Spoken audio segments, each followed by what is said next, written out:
hello. My name is Landon Ross, and today I'm going to be teaching you how to make carbonara. Insert stock iMovie title here, and there we go. Here we go, ingredients. So first off, you're going to need your pasta.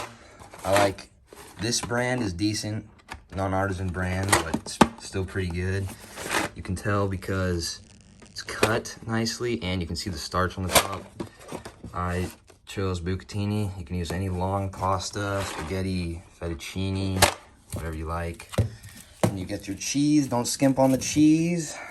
I got some nice Parmesan Reggiano and Pecorino Romano. I'm gonna make a blend of these. You can pick them up at a cheese shop. Hopefully they have them. That's where I got them. So traditionally, carbonara is made with guanciale, but today we're making carbonara, and we're using bacon. I like the flavor of it. It's a little bit smoky, and there's not as much fat as pancetta, but if you can find guanciale, better for you. And eggs. That's how we're gonna make the sauce. And so this is, normally pasta comes in a pound, so I like to do 1 egg yolk per 100 grams. This is 453, so I'm gonna round up, just make some more sauce. I'm gonna use 5 of these bad boys. All right, first step, get some water in the pot. You won't be able to cook the pasta without water, so fill that up. All right, I'll get that boiling. Lid on. Faster boil. Another thing, don't forget to season your water or salt your water. Helps season the pasta.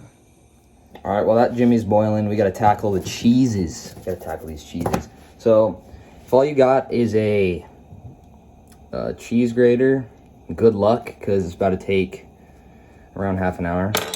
So you can still do it that way, but I'm using a food processor this time. Saved you so much time. All right, drop your cheese in and let it rip. Ooh,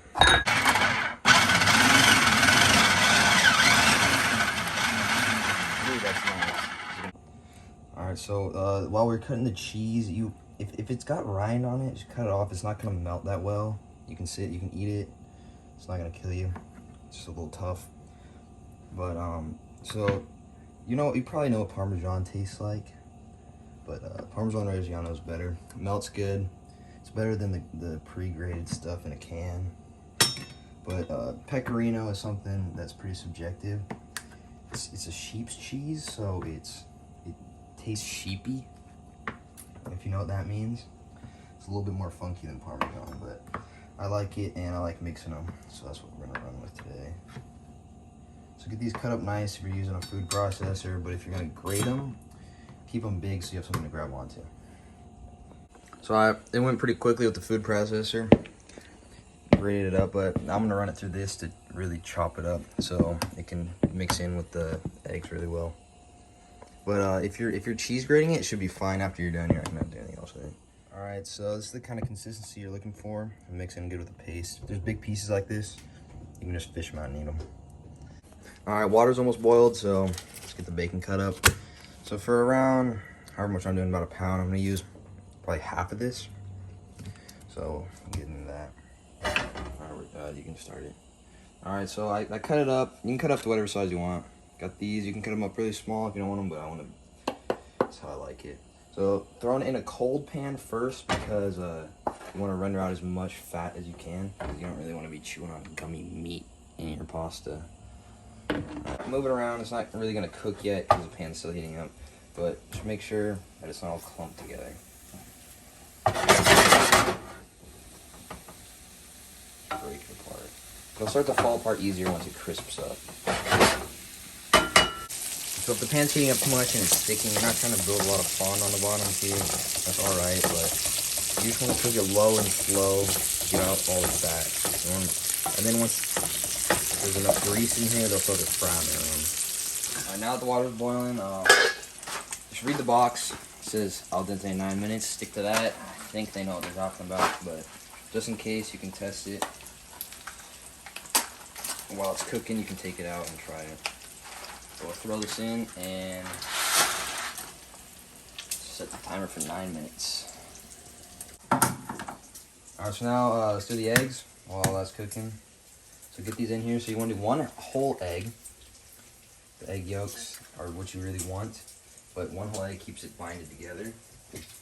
And you're gonna throw these in here, and then since we're just using the yolks, I'm gonna store the whites in there. I'll go over this, drop the white in, kind of use this to shift it back and forth. Toss it in there. Just do that until you have all your eggs in. All right, timer's about to go off. Tried the pasta, it's looking good. Let's get this straining.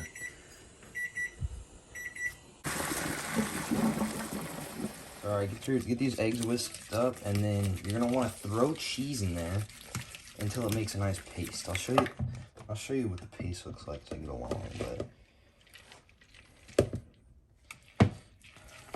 you'll be able to tell. It's gonna take a lot more cheese than you think. I hope this is enough.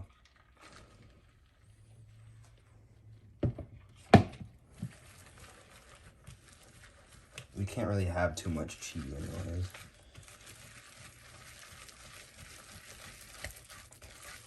Alright, look at this. Since the cheese is in bigger, it's like decently big, it's gonna start to look like this. This is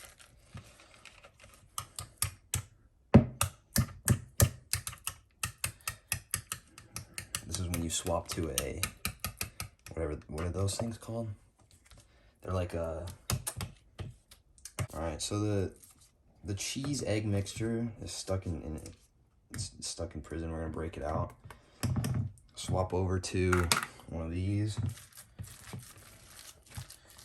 It's looking good. We can add a little bit more cheese. You're gonna be adding cheese too as you go along. Just fold that in.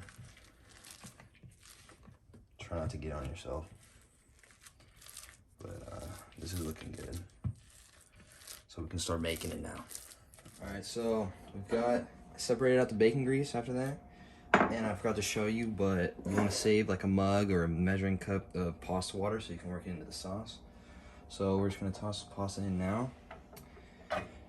I'm doing about half, so that's a decent amount. So then we'll take our cheese and we're gonna get to mixing. All right, so one on low. And just gonna mix in some water right now just to break up the pasta because it was sitting. And it's hot. Get that moving around if it's clumped. But you're gonna want yourself a nice pair of tongs. Anything will work pretty much because you're just gonna be wiggling it and moving it. I'm gonna take about, I don't know, 1/4 of this cheese because we don't know how much we need yet. But all you're gonna do is mix. You're just gonna mix it. It doesn't look like it's gonna come together, but it will. So just get this mixed up and check back with you in the next cut. All right, so you're gonna just, while you're mixing, just throw more of your cheese in, cheese and eggs. So you're gonna want to throw cheese, and then you're gonna want to throw your pasta water. If you kind of pour it onto there, it'll help it melt a bit. It might feel weird adding it back in after it's done cooking, but that's how you make the sauce. And you just stir. That's all you do. You just stir. All right, so I forgot to show you in the ingredients overview, but pepper is another big aspect of this. So I like to do fine ground pepper in the pasta, and then I like it coarse on top. But get a decent amount in here. Like a decent, you want to see it. Got the pepper in, you mix it around. Sauce is coming together nicely. All right, so now we're gonna add the bacon. I like to add it at the end so it stays crispy. You feel? Add some of that in there. You can tell, you can hear it. It's pretty crispy. So just mix that in. Sauce is getting real nice and thick right now. Just mix that up and we're just about done. Alright. Just a tad. Get that mixed up and it'll be ready to plate in no time. Oh, just look at that. And when I say it requires a lot of mixing, it requires a lot of mixing. So another reason why I like using these tongs is that you can kind of twirl it up like this. Sit down. A little off to the side, but you can just get the rest of this out. Slap that on top. I like my carbonara thick. Alright, so just a little garnish on the top, some pepper, some extra crispy bacon. Finish it off with a little bit more cheese. That's it. Alright, that's it. Now all you gotta do is freaking eat it. God damn.